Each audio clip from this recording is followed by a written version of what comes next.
Война. День 147. Ситуация на фронтах. Украинское командование, похоже, начало долгожданную ротацию передовых частей на фоне сообщений о истощении некоторых украинских бригад. Воздух.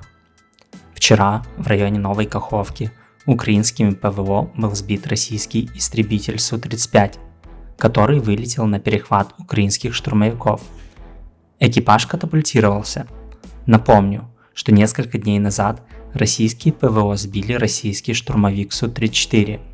Оба этих случая подтверждают снимками и видео. И на сегодняшний день подтвержденных сбитых российских самолетов уже 38, ровно столько же, сколько и украинских. Правда, у Украины часть самолетов была уничтожена на земле, а вот вертолетов российских уничтожено 49, 16 из которых ударные К-52 против 11 украинских. Разумеется, эти цифры не точные, а лишь то, что можно подтвердить. Восток. Харьков и пригороды продолжают обстреливать. В результате обстрела Салтовки погибло как минимум 3 человека. Сообщается о боях в Дементьевке. Российские войска попытались продвинуться в направлении Гусаровки.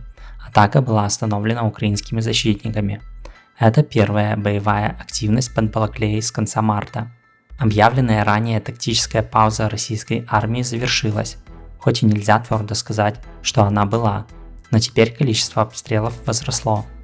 Линия фронта в районе Изюма не изменилась, бои все там же за Долину, Краснополье и Богородичное. Прорыв россиян в направлении Курульки был полностью ликвидирован, и россияне вернулись на исходные позиции. Ситуация в Белогоровке остается спорной. Сегодня сообщается о ее обстреле российской артиллерией.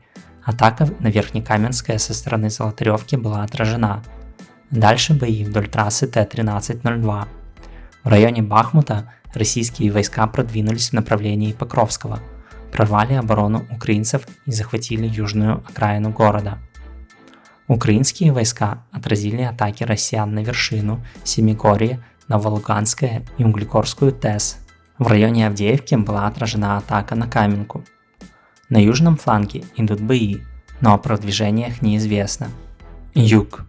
В селе Лазурное в Херсонской области был уничтожен комплекс РЛС «Подлет К-1», предназначенный для целеуказания зенитно-ракетных комплексов С-300 и С-400 на расстоянии до 300 км и сопровождением не менее 200 целей. Также сегодня снова были нанесены удары по Антоновскому мосту через Днепр возле Херсона. Конструкции повреждены, но проезд по мосту возможен.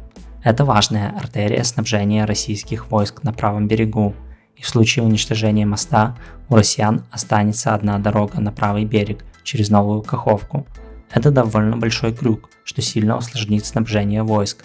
Какой-либо информации о продвижении украинских войск в Херсонской области на сегодня нет.